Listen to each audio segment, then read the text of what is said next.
If no one's heard of Princess Sophia, that's because her scandal was too ruinous to get out. The royal actually had a secret love child, and the identity of the babe's father could have toppled the kingdom. As one of the daughters of King George III and Queen Charlotte, Princess Sophia should have had the world at her feet.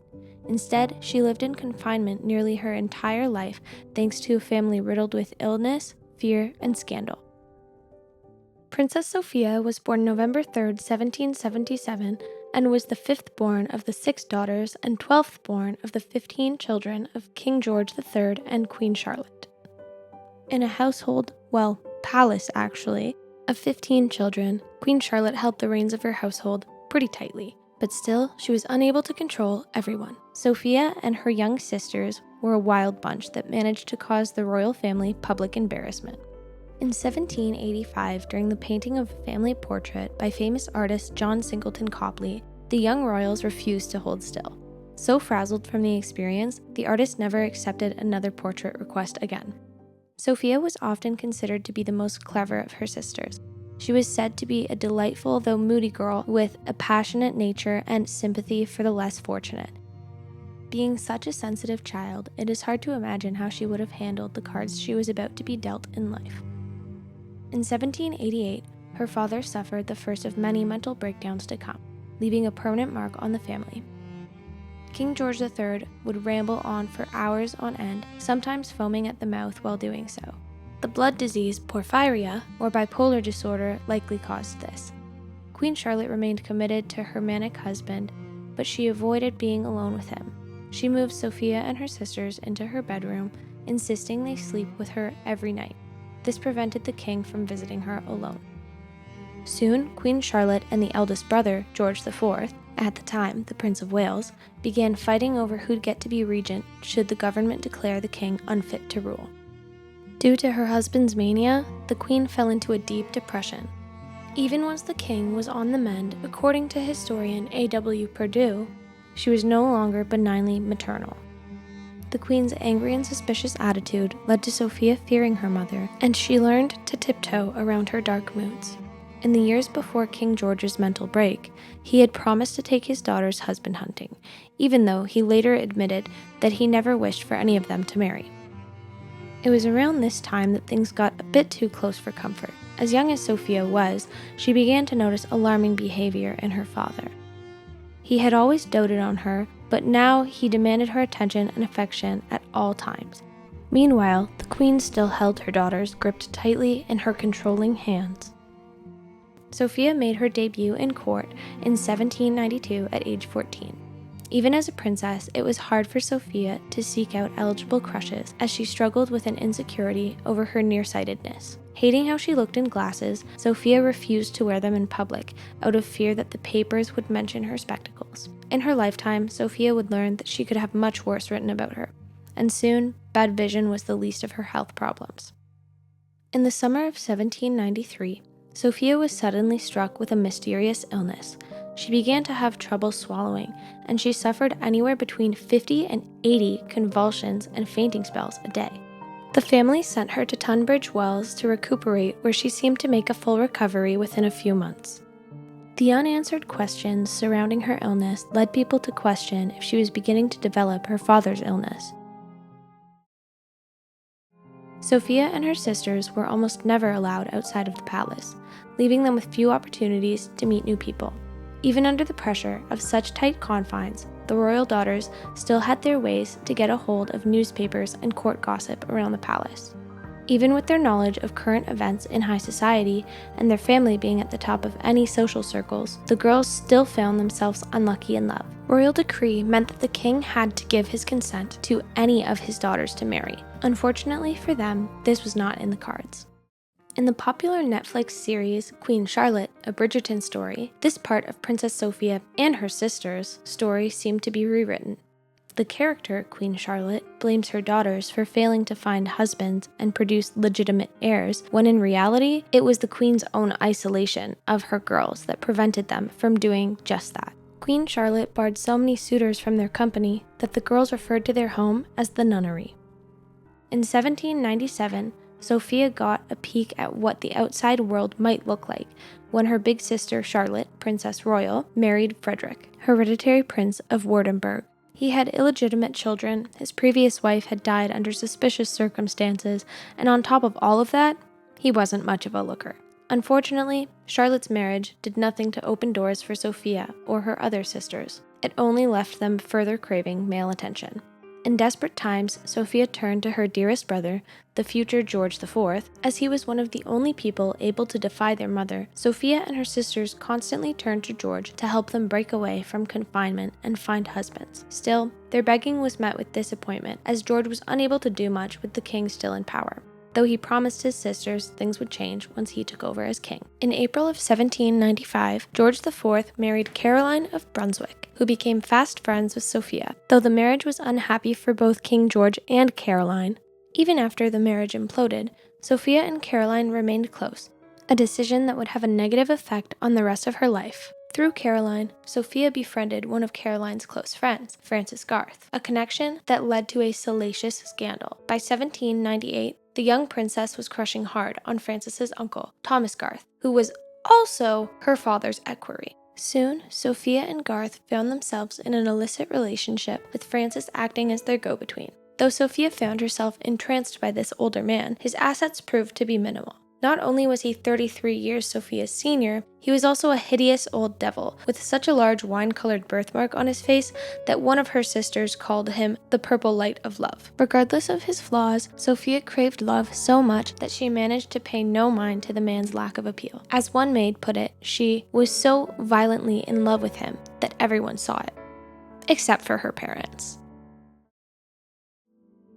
Love-starved Sophia schemed a way for her to be closer to her lover. She faked cramps and got herself moved from where she usually stayed into Windsor Castle, which kept her away from the prying eyes of her controlling parents.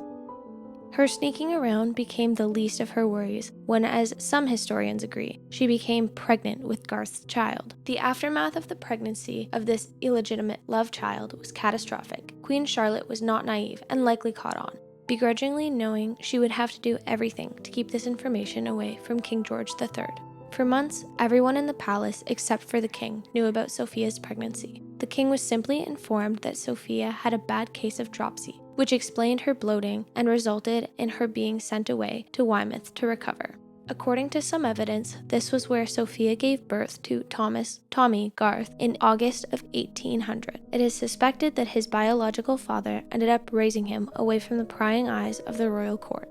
One of the other speculations about Sophia's potential love child was that said love child actually belonged to her brother, Ernest, the Duke of Cumberland. Worse still, the shoe fits. Ernest was known predominantly as an aggressive womanizer, and as a soldier even once wanted to raid a convent. Ernest's rough ways were well known around the palace, but it was Sophia's confession that was darkest of all. Still enthralled with Garth, she complained about her brother's advances toward her.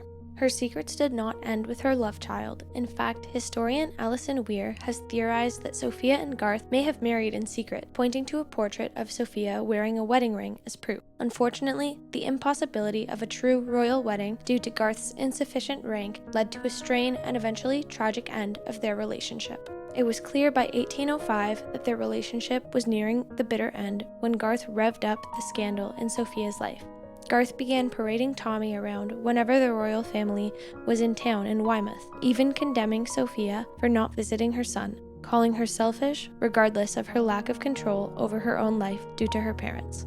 With these antics, their relationship fell to pieces, leaving Sophia to clean up the mess on her own. Unfortunately, it was around this time that Sophia's father, King George, suffered further lapses into mania. Their family's new reality was brutal, with the king often forgetting the names of his own children, howling like a monkey, and wailing aimlessly around the palace, making inappropriate remarks which sent Sophia into throes of worry.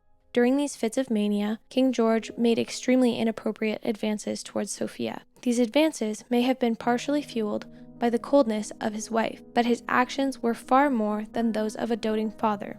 He would frequently make passionate lunges towards Sophia, who could only describe his behavior delicately as an overkindness which greatly alarms me. Still, she found herself enticed by romance yet again in 1805 when she was secretly in love with a mystery suitor who has never been identified. Nonetheless, the romance was so serious that her new lover was on the brink of proposing to her. She had never told her suitor about the unsavory details of her illegitimate love child, and she felt as though she never could. This nagging feeling led her to stop encouraging his pursuit, and eventually he went his separate way. Now, as full-grown adults, very few of King George's daughters led adult lives, especially his youngest and absolute favorite daughter, Amelia, until tragedy struck. Much like Sophia, Amelia had always been sickly, and in 1810, when she was just 27 years old, she died due to a prolonged fight against measles that started in 1808. The passing of his pride and joy was the straw to break the camel's back, sending the king into an irreversible spiral.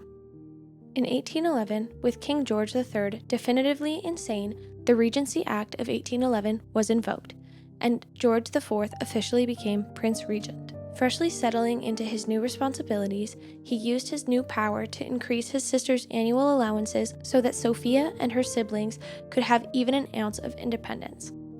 With George IV, now the regent monarch, Queen Charlotte became irate with her son as she watched him tear down the walls she spent decades creating around her daughters to keep them isolated. Queen Charlotte fought furiously with not only her son, but her daughters to prevent them from breaking free.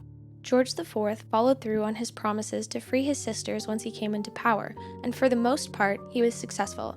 Sophia's older sister, Mary, wed a duke at age 40 pretty much just to get out of the palace, while Princess Augusta secured the regent's permission to privately marry a longtime lover.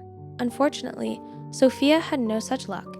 Even as the youngest sister since Amelia's passing, Sophia did not wed. But just because she didn't marry doesn't mean she lived a dull life. Nearing her mid-30s and still just as deprived of affection as ever, Sophia developed yet another scandalous crush. Henry Halford, the royal doctor, captured her heart with his attentive demeanor. Too bad for Sophia, he was a married man. Sophia's closeness with her brother's wife, Caroline of Brunswick, never diminished, and Sophia became equally as close with their daughter, Princess Charlotte. Tragically, in 1817, when Charlotte perished in childbirth, Sophia was, of course, devastated. What's worse, 1 year later, in 1818, Sophia lost her mother, the driving force in her life. The queen had been the unwavering ruler of Sophia and her sisters since birth, which must have left the girls reeling and feeling aimless. In 1820, King George III passed away. Shockingly, while dealing with blindness, his mental health crises, and spending nearly a decade stowed away in Windsor Castle, he outlived many of his family members and lived to see the ripe age of 81. He passed January 29th after spending that Christmas babbling on for 58 hours straight.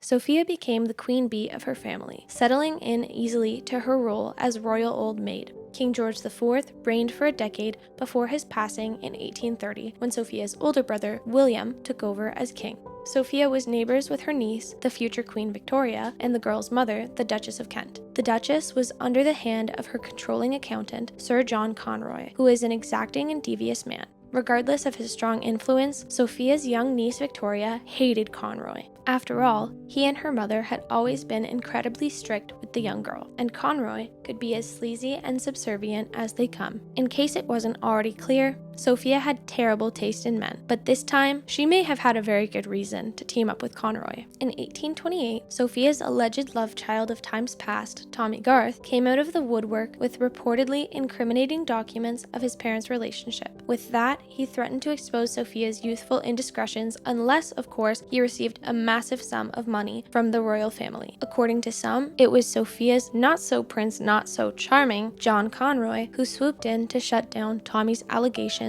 and schemes. Whatever the case, Sophia was so impressed by Conroy that she gave him control over her finances. Conroy used his power over Sophia's money to live a lavish life, putting his selfishness on full display. Worse still, people described how by this time, Sophia had become dizzy, easily muddled, and was a confused, nearly blind aunt, meaning that Conroy was really just taking advantage of her. Using his control over Sophia and knowing that the powerful Princess Victoria hated him, Conroy got Sophia to spy on the girl whenever he he was out of town and report back to him. Victoria, furious and feeling betrayed when finding out about this, kept her dear aunt at arm's length from then on. Just after Princess Victoria's birthday, on the morning of May 27, 1848, Sophia fell gravely ill and passed away that evening at 6:30 at the age of 70. Sophia's impeccable timing was rather ironic, as Victoria had recently been crowned queen and was presiding over a birthday reception when Sophia's end came. For a monarch who spent so much of her life in the shadow of her family members, it was almost poetic